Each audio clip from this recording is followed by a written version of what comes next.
What's up, guys? Welcome back to another video. Today we went to Saints Peter and George Coptic Orthodox Church in Westlake. Yes. Man, I would say out of all the churches, this was probably the most different.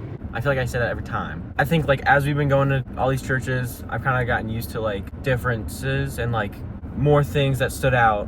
Unlike the Greek Orthodox Church we went to, which was an Eastern Orthodox Church, this is an Oriental Orthodox Church. South. Nope. This was a much smaller schism that happened before the Great Schism, breaking away a couple different churches. The Chalcedonian Schism happened in 451 AD. Those that split formed the Oriental Orthodox churches: Coptic, Syriac, Armenian, Ethiopian, and Eritrean. So what church is this church in communion with? It's its own communion. They have their own pope. The biggest difference between like a Coptic Orthodox Church versus like an Eastern Orthodox Church or Catholic, Protestants too, is their view on the way Jesus is. Catholics, Eastern Orthodox, and Protestants would agree that Jesus has two natures, one human and one divine. The Coptics would say that Jesus has one nature that is both human and divine. This used to be a non-denominational church, yeah, but it was turned into a Coptic Orthodox church. It looks like a non-denominational church. But on the inside, they have all these icons. On the sides of the wall, they have pictures of saints and like scenes from the Bible. These icons, compared to the Byzantine icons that we saw at the Greek Orthodox and Byzantine Catholic churches, I think the Anglican Church even had one. They're called Coptic icons. Like they look more cartoonish. I'll show a picture so you know what I'm talking about. Right here. Yeah. Front center at the altar, they had a big icon of Jesus during his ascension into heaven. Okay, so it was weird actually because we parked. The building's connected to like the preschool. There wasn't a clear entrance. We had to follow some other guy in. Then like we turned one corner and then we could hear the chanting. So we just kind of followed that and then we came into the sanctuary. So we come in and everyone's got their leaning down with their head over their hands. In the, what do they call it? The seats? Pews. And they have their hands on the pew in front of them and they place their heads on their hands. Similar to a lot of the Eastern traditions like Orthodox, there was it was mainly through chanting and singing. I wish I knew the language. What language do you think? I think Coptic. Good guess. It was either Coptic or Arabic. On the screen they had three languages. They had English and then Greek and Arabic. Yeah, good, and I liked it. They had what was the instrument? I tried to. There's some sort of drum. I liked it. No, it wasn't that drum. It was like cymbals. It was like it's similar to a drum. A cymbal is a type of drum. All the churches, the music, like the music's always one of the biggest differences. I feel like. Then they had the readings. Like they had two readings, which like an altar server, two of them came up, and then after those readings, they talked about just tradition, a part of church history.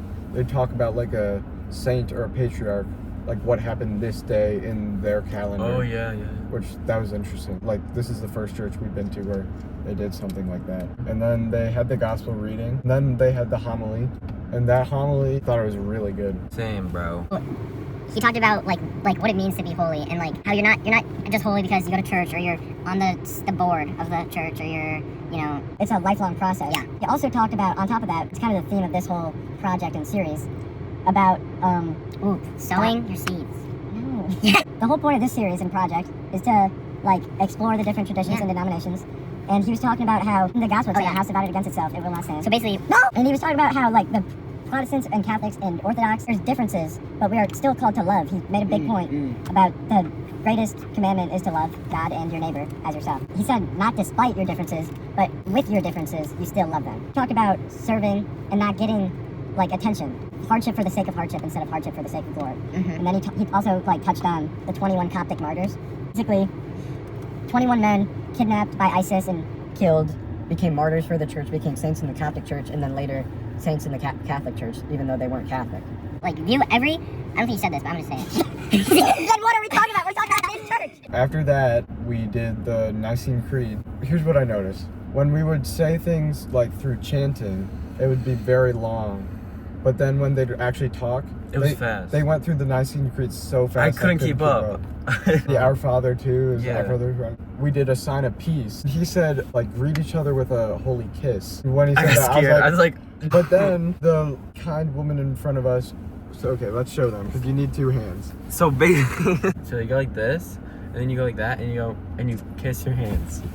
Pretty much after that is when they started the consecration of the bread and wine. Yeah, and that was a long part of the. which it's thing. always like that's common for the Yeah. any church with a priest, pretty much. Like obviously the consecration of the Eucharist is important. Pretty important. But theirs was very like involved. We would sing it all. We would chant the parts of scripture that like go along with the Last Supper, and then we would chant, I believe, I believe, I believe. And then he'd do the same with the wine, and we'd say, I believe, my God, my Lord, I believe. It was like very extravagant. It was very extravagant. What I found interesting, before communion, they did something very similar to like Eucharistic adoration, but during the actual service. Get down and like bow our heads again, and it was like we're bowing in front of the presence of Christ in the bread and wine.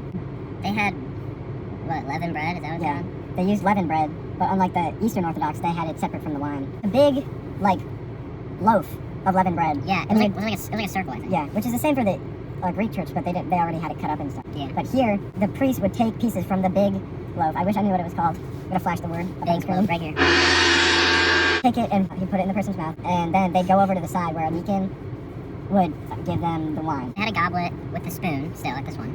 And so they would take a spoon and, that's how they do it. Also, here's something I forgot to mention.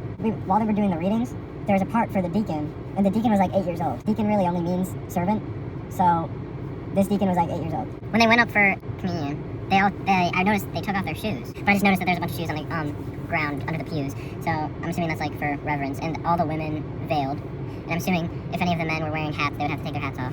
That we came in and there were women veiling, some women, but by the time of communion, all the women took out a veil and put it on.